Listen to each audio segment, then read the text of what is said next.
Salut les meilleurs, j'espère que vous allez bien. Bienvenue dans cette nouvelle vidéo. Aujourd'hui, je vais vous donner en détail les étapes de la procédure Campus France 2023. Je vous invite à rester attentif parce que ce sera des informations clés. Ce sont des informations que je vais développer au courant de l'année. Ça va vous permettre de réussir votre procédure Campus France 2023.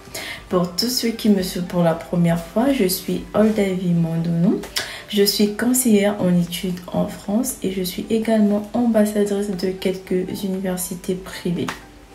Pour tous ceux qui sont déjà abonnés, merci à vous de me suivre.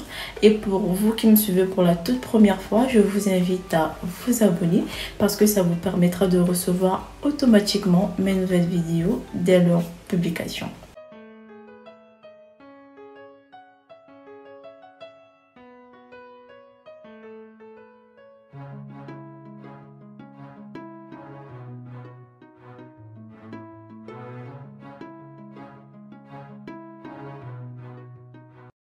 De retour les gars, personnellement j'ai subdivisé la procédure Campus France en 5 grandes étapes. La première étape, c'est s'informer. Alors cette étape, c'est la clé, c'est la base de la procédure.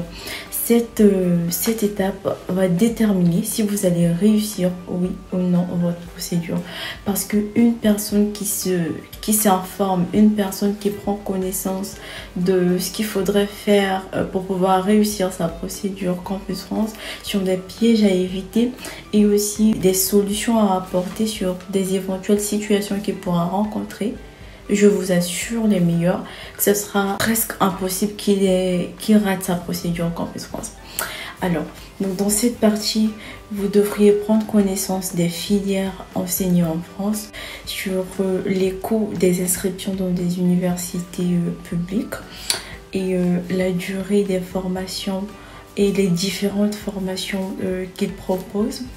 Vous devriez également prendre connaissance sur le coût de la vie en France. Alors lorsqu'on parle du coût de la vie en France, on fait allusion au logement, à la nourriture, au transport, à la santé, aux cultures, loisirs, etc.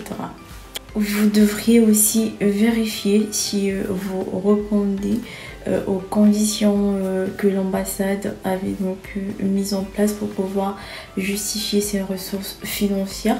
L'ambassade demande à ce que l'étudiant ait au minimum 615 € par mois, alors multiplié par 12 mois pour pouvoir poursuivre ses études en France sans pour autant avoir besoin de l'aide de l'État français. Alors, on verra tous ces détails tout au long de l'année. Ne vous en faites pas les amis. Alors, on parle des 615 €, mais ce n'est pas obligatoire. On va le découvrir dans des prochaines vidéos. Comme je vous ai dit tout à l'heure, au courant de l'année, ça sera des sujets qu'on va soulever, qu'on va traiter. Alors, on passe à la deuxième étape. Alors, la deuxième étape, ça sera la construction de votre projet d'études. Comment construire son projet d'études? La première étape que je vous recommande de faire, c'est d'identifier le domaine dans lequel vous souhaitez étudier. Et par la suite, définir vos aspirations. Est-ce que vous souhaitez faire des longues études ou des courtes études? Alors, si c'est de longues études, ça sera donc le système LMD. La licence se fait en 3 ans. Le master se fait en 2 ans et enfin le doctorat se fait en 3 ans. Et si c'est pour des courtes études, il y a des formations professionnelles comme le BTS qui se fait en 2 ans, le BUT qui se fait en 3 ans, il y a le bachelor qui se fait également en 3 ans. Dans d'autres établissements, ça se fait en 4 ans. Il y a aussi le CPGE qui se fait en 2 ans. Il y a plein d'autres formations que je ne vais pas citer. Il y a tellement de formations. On aura peut-être le temps de les citer dans une autre vidéo. Alors, une fois que vous allez déterminer le domaine dans lequel vous souhaitez étudier et la durée dans laquelle vous souhaitez vous lancer, de là, vous allez tirer votre filière. On va prendre un cas pratique. Après avoir étudié les domaines et la durée, un étudiant décide alors de faire une licence en économie et gestion. Très bien. Et là, vous devriez vérifier les débouchés de formation et les débouchés professionnels. Les débouchés de formation, s'il a choisi des longues études, par exemple après sa licence, il fera quelle formation? Alors cet étudiant peut décider qu'après sa licence en économie et gestion, il fera ensuite un master en comptabilité, contrôle, audit. Et par la suite, il fera son doctorat. Donc le DEC, par exemple le diplôme d'expertise comptable. Ça y est, là il a défini son projet. Alors par la suite, vous devrez, ce sont des débouchés de formation qu'on vient de déterminer. Il doit déterminer les débouchés professionnels. Les débouchés professionnels, c'est le métier qu'il vise faire à la fin de sa formation. Par exemple, toujours pour le même étudiant, il dira qu'à la fin de sa formation, il sera expert comptable.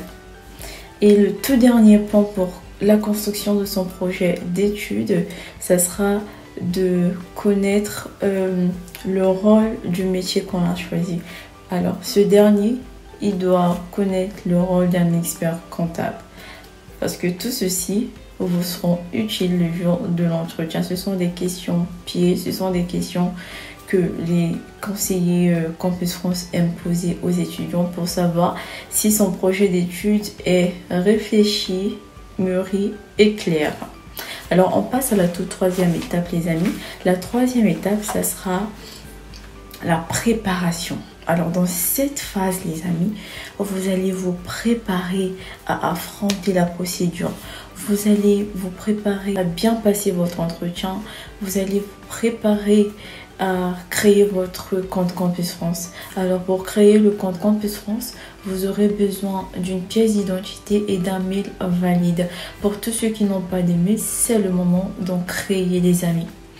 Et vous devriez également préparer vos documents. Alors, les documents qu'il faut pour pouvoir candidater. Pour ceux qui sont en première année, vous aurez besoin de votre attestation de réussite au bac ou le diplôme au bac. Vous aurez besoin de votre relevé de notes au bac, plus les bulletins de la seconde en terminale, plus un CV. Et pour tous ceux qui sont en deuxième année et qui visent postuler pour la deuxième année ou jusqu'en master, pour vous, les documents à fournir, c'est à partir de l'année du bac. Donc, ça sera les bulletins de la terminale, le relevé de notes au bac, votre diplôme au bac, plus tous vos justificatifs après le bac. Toutes les années sur Campus France sont justifiées. Pour ceux qui sont admis au bac pour l'année, par exemple 2016, ils doivent justifier l'année 2017, 2018, 2019, 2020 et l'année en cours. Donc cette année, toutes les années doivent être justifiées. Et pour ceux qui ont des années de césure, c'est-à-dire vous n'avez pas étudié ou vous n'avez pas exercer une quelconque activité, il n'y a pas de souci, il y a toujours un moyen pour vous de les justifier. Ça sera alors il y a plusieurs moyens pour les justifier. Je ferai une vidéo spéciale pour ça. Alors on passe à la toute quatrième étape, les amis, ça sera s'inscrire. Alors sur cette étape, vous devriez donc vous lancer, vous devriez créer votre compte Campus France. Et le compte Campus France, ça se crée sur le site https://pastel.diplomatie.gouv.fr/études en France. Je mettrai le lien en description, comme ça va vous permettre de simplement cliquer et ça va vous rediriger vers une page où vous aurez la possibilité de vous inscrire. Et une fois que vous allez ouvrir votre compte, vous allez renseigner vos informations personnelles et par la suite votre parcours, vos diplômes, vos compétences linguistiques et vous serez amené à sélectionner les établissements. Alors, avant de sélectionner les établissements, ce que je vous invite à faire, les amis, c'est de d'abord vérifier les critères d'admission de ces universités.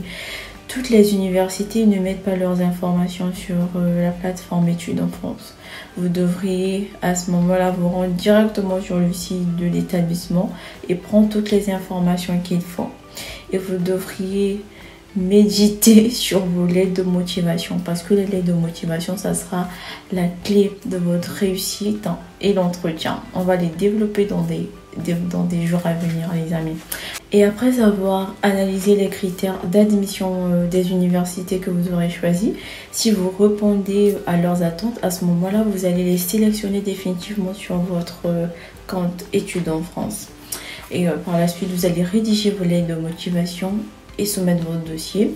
Puis vous irez payer les frais de dossier Campus France. Et dès lors que vos frais de paiement seront donc réglés, Campus France à ce moment-là va traiter votre dossier. Et s'il est complet, il va le valider et programmer un rendez-vous. Mais s'il est incomplet, Campus France va vous renvoyer le dossier. Comme ça, vous allez le compléter et le resoumettre encore une fois. Chose que je n'aimerais pas que tous ceux qui me suivent rencontrent. Pourquoi votre dossier sera incomplet? Ça veut dire que vous ne vous êtes pas préparé. Ça veut dire que vous ne vous êtes pas informé. Parce que pour ceux qui sont informés, ils savent qu'ils doivent justifier toutes les années, même l'année en cours. Donc, restez attentifs. Faites des recherches, les amis. Restez aux aguets, s'il vous plaît. Alors, une fois que le dossier sera donc complet, ils vont programmer un rendez-vous pour l'entretien. Et dès lors que vous allez passer l'entretien, vous allez rester chez vous et attendre les réponses des universités. Et une fois accepté, là, vous irez demander votre visa et on entre dans la toute dernière étape, la 5e étape, qui est demander sans visa. Demander sans visa d'études. C'est la toute dernière étape. Voilà, c'est la fin de la vidéo. Pour tous ceux qui l'ont suivi, merci à vous. Et laissez-moi des petits pouces s'il vous plaît si vous avez aimé. Et on se retrouve très bientôt pour une nouvelle découverte. Un petit rappel pour tous ceux qui ne sont pas abonnés, veuillez vous abonner. Comme ça vous permettra de recevoir automatiquement mes nouvelles vidéos dès leur publication. On se retrouve à très bientôt pour une nouvelle découverte. Ciao, ciao. Bye, bye. Au revoir.